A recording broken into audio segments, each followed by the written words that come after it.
Hi everyone, welcome to my channel. ఈరోజు నేను మీకు చూపించబోయే రెసిపీ బ్రెడ్ వెజ్ కట్లెట్స్. ఇక్కడ మనం ముందుగా ఒక ఆలు మరియు ఒక కప్పు స్వీట్ కార్న్ని మంచిగా ఉడకబెట్టుకోవాలి. సో ఫస్ట్ నేను వీటిని కుక్కర్లో వేసేసి 2 విజిల్స్ రానిస్తాను. ఆ తర్వాత మనం అల్లం వెల్లుల్లి పేస్ట్ మరియు కరివేపాకు, ఎర్రగడ్డలు, పచ్చిమిరపకాయలు అండ్ 5 బ్రెడ్ స్లైసులు తీసుకోవాలి. ఆ తర్వాత మనం ఉప్పు కూడా తీసుకోవాలి. అన్నిటినీ సన్నగా కట్ చేసుకొని పెట్టుకోవాలి. ఇక్కడ నేను 5 బ్రెడ్ పీసులు మాత్రమే తీసుకున్నాను. క్యాప్సికమ్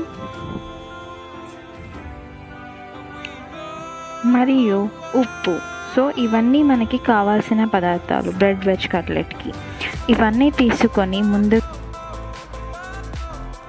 ప్రాసెస్లోకి వెళ్ళిపోదాం. ఇప్పుడు ఒక గిన్నె తీసుకొని అందులోకి బ్రెడ్ని పీసెస్ లాగా చేసుకొని వేసుకోవాలి. ఆ తర్వాత మనం చెప్పిన ఇంగ్రీడియంట్స్ మొత్తాన్ని వేసుకోవాలి. ఫస్ట్ కరివేపాకు, ఆనియన్స్, పచ్చిమిర్చి,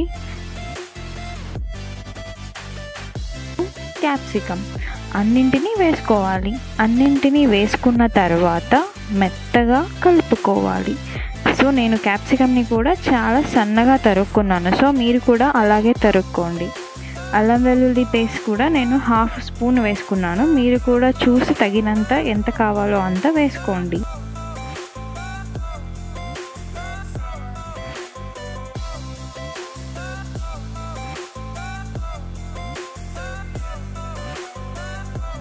మరియు స్వీట్ కార్న్ అన్నింటినీ వేసి మిశ్రమాన్ని మొత్తం మెత్తగా కలుపుకోవాలి. ఒక డౌ లాగా అవ్వాలి. మొత్తం అంతా రౌండ్గా అయిపోవాలి. సో ఇలా మ్యాష్ చేస్తూ కలుపుకోవాలి. ఆలుని మ్యాష్ చేస్తూ కలుపుకుంటే వాటిలో ఉన్న వాటరే సరిపోతుంది. సో బైండింగ్ కోసం నేను ఒక 2 టేబుల్ స్పూన్స్ మైదా పిండి వాడాను. ఇక్కడ మీరు కావాలంటే బియ్య పిండి కూడా వాడుకోవచ్చు.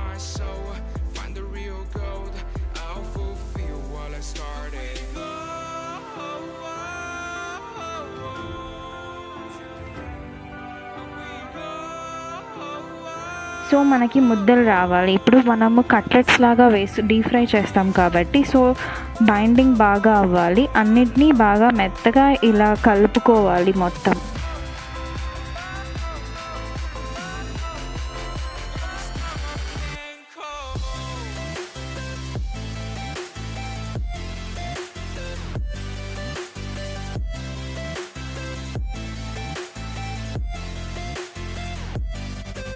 సో నాకు డౌ లాగా రెడీ అయిపోయింది. అండ్ ఒక మూకడ పెట్టుకొని అందులోకి తగినంత ఆయిల్ వేసుకోవాలి. సో నేను ఇప్పుడు కట్లెట్స్ని డీప్ ఫ్రై చేస్తున్నాను. సో మనకి కావాల్సినంత ఆయిల్ వేసుకోవాలి. ఆయిల్ వేసుకున్న తర్వాత మనము రౌండ్గా కట్లెట్ షేప్లో చుట్టుకోవాలి. సో ఇక్కడ నేను ఎలా చుడుతున్నానో చేతి మీద వేసుకొని అలాగే రౌండ్గా చుట్టుకొని ఆయిల్లోకి వేసుకోవాలి. మనము వీటిని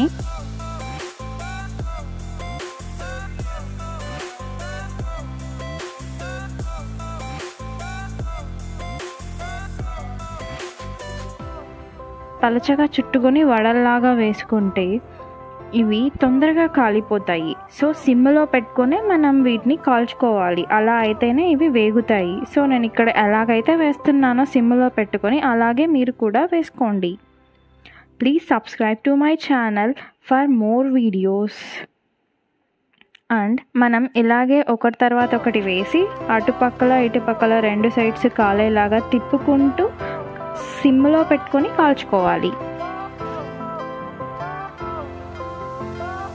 సో సిమ్లో పెట్టుకొని అటు ఇటు తిప్పుకొని కాలిన తర్వాత తీసేస్తే మనకి గుమ్మగుమ్మలాడే bread veg cutlets ready. So నేను ఇక్కడ ఎలాగైతే చేశానో చూడండి, అలాగే వస్తాయి. మీకు కూడా ఆ రంగు వచ్చేసాక తీసుకోండి. వీటిని మనం టొమాటో కెచప్తో సర్వ్ చేసుకుంటే చాలా టేస్టీగా ఉంటాయి. Try this recipe guys. Please subscribe to my channel for more videos. Thank you.